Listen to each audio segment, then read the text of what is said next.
Intermediate counselling కోసం intermediate సీట్స్లో మిగిలిన సీట్ల కౌన్సిలింగ్ కోసం ఇక్కడ రావడం జరిగింది. మనకి ఇంటర్మీడియట్కి పిల్లలు ఆల్రెడీ ఎగ్జామ్ రాస్తున్నారు.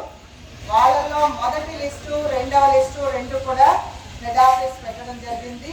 కాబట్టి వాళ్ళలో దగ్గరలో ఉన్న వాళ్ళు కన్ఫర్మ్ చేసుకున్నారు. దూరంగా వచ్చిన వాళ్ళు వెళ్ళి జాయిన్ అయ్యి మనకు స్లైడింగ్ పెట్టుకున్నారు. కొందరికి వచ్చి ఉంటుంది, కొందరికి వచ్చి ఉంటుంది. కాబట్టి అలాంటి పిల్లలు, సీటు రాని పిల్లలు లేదా దూరంగా వచ్చిన పిల్లలు మాత్రమే ఈరోజు కౌన్సిలింగ్ చేస్తారు. ఆ కౌన్సిలింగ్లో కూడా ఎన్ని సీట్స్ మిగిలిన్నాయి అంటే first list, second list head office ఇవ్వగా కన్ఫర్మ్ చేసుకున్న వాళ్ళు పోగా ఎన్ని సీట్స్ ఉన్నాయన్నది నేను చెప్తాను. దాని ప్రకారమే ఈరోజు కౌన్సిలింగ్ జరుగుతుంది. సూళూరుపేట గర్ల్స్లో ఎంపీసీలో 11, బైపీసీలో 11, మొత్తం 22 సీట్లు మిగిలిన్నాయి. శ్రీకాళహస్తిలో 2 ఎంపీసీ, బైపీసీలో 6, మొత్తం 8 సీట్లు ఖాళీ ఉన్నాయి. తర్వాత సత్యవేడులో ఎంపీసీలో 14, బైపీసీలో 15, మొత్తం 29 సీట్లు ఖాళీ ఉన్నాయి. దక్షిణలో ఎంపీసీలో 6, బైపీసీలో 0. కాబట్టి బైపీసీలో దక్షిణలో సీట్లు లేవు, ఎవరు అడగకూడదు. అక్కడ వచ్చి మళ్ళీ దక్షిణ బైపీసీనే నిలబడకూడదు. ఎందుకంటే ఇప్పుడే చెప్తున్నా, ఓపెన్గా అన్ని ఉన్న ఖాళీలు నేను చెప్తున్నాం. కాబట్టి దక్షిణలో 6 మాత్రమే ఎంపీసీ ఖాళీలు ఉన్నాయి, అడగచ్చు ఎవరైనా. తర్వాత పుత్తూరు అంటే టోటల్ మనకి ఇప్పుడు 65 ఖాళీలు సైన్స్ కాలేజీల్లో ఉన్నాయి. తర్వాత పుత్తూరు మనకు ఆర్ట్స్ కాలేజ్, ఆర్ట్స్లో మనకి హెచ్ఈసి, సిఈసి ఉన్నాయి. ఆ హెచ్ఈసిలో సిఈసిలో 11, హెచ్ఈసిలో 14, మొత్తం 25 సీట్లు ఖాళీ ఉన్నాయి పుత్తూరు. అంటే పుత్తూరు అడగచ్చు. తర్వాత నాయుడుపేట బాయ్స్ స్కూల్స్ తీసుకుంటే నాయుడుపేట బాయ్స్లో ఎంపీసీలో 21 సీట్లు ఖాళీ ఉన్నాయి, బైపీసీలో 17 సీట్లు ఖాళీ ఉన్నాయి.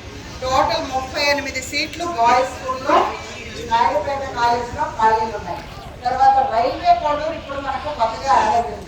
అంటే తిరుపతి జిల్లా కాబట్టి చిలకూరు, కోట, నెల్లూరుకి కలపబడ్డాయి. కాబట్టి మనకు వచ్చింది రైల్వే కోడూరు. రైల్వే కోడూరులో కూడా బైపీసీ, ఎంపీసీ సీట్లు ఉన్నాయి. రైల్వే కోడూరులో ఎంపీసీలో 3 ఉన్నాయి, బైపీసీలో 7 ఉన్నాయి. మొత్తం 10 సీట్లు బాయ్స్కి. అక్కడ కూడా రైల్వే కోడూరు కూడా ఆఫ్ చేసుకోవచ్చు. సో టోటల్ 48 సీట్లు మనకు బైపీసీ, ఎంపీసీలకు బాయ్స్కి అవైలబిలిటీ ఉంది. తర్వాత వాకాడు అన్నది మనకు ఆర్ట్స్ కాలేజ్ ఉంది. అక్కడ కూడా మనకు సిఈసి, ఎంఏసి గ్రూప్ ఉంది. సిఈసిలో 23 సీట్లు ఉన్నాయి, ఎంఏసిలో 36 సీట్లు ఉన్నాయి. ఎంఈసి అన్నది ఇప్పుడు చాలా కొత్త గ్రూపు, చాలా డిమాండ్ ఉన్న గ్రూప్ అది. అంటే ఎంపీసీ అంటే మ్యాథ్స్, ఫిజిక్స్, కెమిస్ట్రీ ఉంటుంది. కానీ ఎంఈసి అంటే మ్యాథ్స్, ఎకనామిక్స్ అండ్ కామర్స్ ఉంటుంది. కాబట్టి అక్కడ చదువుకున్న వాళ్ళు కూడా బీకామ్ కంప్యూటర్స్ అని చేసుకోవచ్చు. బీకామ్ కంప్యూటర్స్ చేసినా కూడా సాఫ్ట్వేర్ ఇంజనీర్కి ఎలిజిబిలిటీ ఉంటుంది. అర్థమైందా? బిఏ కంప్యూటర్స్ అయినా చేసుకోవచ్చు. కాబట్టి మ్యాథ్స్, ఫిజిక్స్ 2 కష్టమైన సబ్జెక్ట్స్. అక్కడ చాలా కష్టపడాల్సి వస్తుంది. ఇక్కడ మ్యాథ్స్ ఒకటే కష్టపడితే మిగిలిన 2 చాలా ఈజీ సబ్జెక్ట్స్. కాబట్టి సాఫ్ట్వేర్ సైడ్ జాబ్కి వెళ్ళాలి అనుకుంటే మనం ఎంఈసీ చేసుకునేది చాలా ఈజీ. కాబట్టి ఎంఈసీ గ్రూప్ కూడా మనకి దాదాపు 36 సీట్లు ఉన్నాయి. కాబట్టి వాకాడు ఆ గ్రూప్ కూడా తీసుకోవచ్చు. మొత్తం మనము ఉన్న సీట్స్ ర్యాంక్ ప్రకారమే అలాట్ చేయబడుతుంది. ఏ ఒక్క రికమెండేషన్ కూడా మీరు ఫోన్ తీసుకున్న దగ్గర రావడం కానీ ఇంకో పని కానీ చేయొద్దు.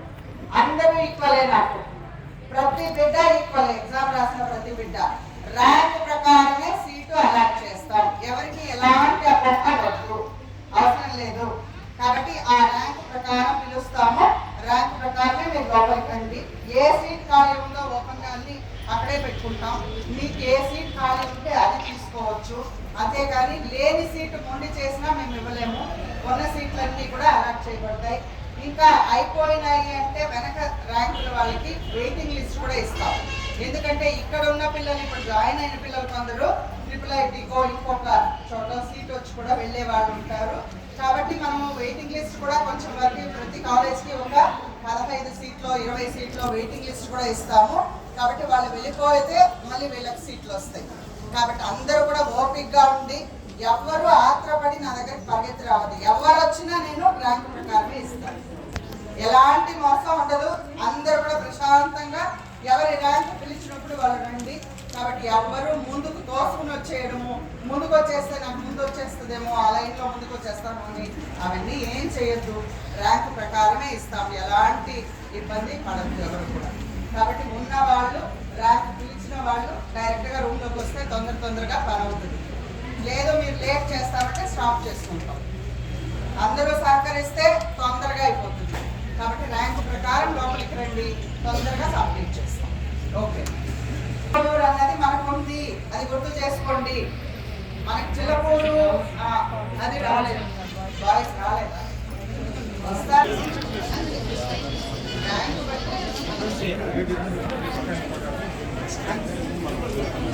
పదికి మనకు కౌన్సిలింగ్ స్టార్ట్ అవుతుంది. 10కి స్టార్ట్ అయిన తర్వాత మధ్యాహ్నం 1 గంటకో 2 గంటలకో వచ్చి మా ర్యాంక్ ముందుంది మాకు రాలేదు అంటే మేము బాధ్యతలు స్టార్ట్. 10కి అన్నాం, 10 కారు కూడా స్టార్ట్ చేసుకుందాం. అంతవరకు వచ్చే వాళ్ళు కూడా రాని 10 కారుకి మనం స్టార్ట్ చేస్తే అప్పుడు ఉన్న వాళ్ళను ర్యాంకు బట్టి పిలుస్తాం. అంతేగాని మధ్యాహ్నం ఎక్కడో ఉండి 1 గంటకు వచ్చి నా ర్యాంకు ముందుంది నాకు కావాలి అంటే అది కుదరదు. టైంకి ఇక్కడ ఉన్న వాళ్ళని మేము కన్సిడర్ చేస్తాం. పేపర్కి ఇచ్చినాం, దాచిపెట్టలేదు, ఫోన్లు చేయించినాం కొందరికి.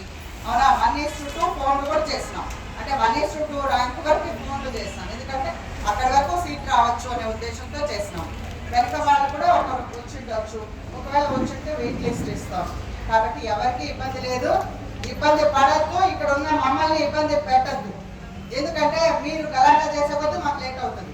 కాబట్టి అందరూ కోఆపరేట్ చేయండి, తొందరగా ముగిస్తాం.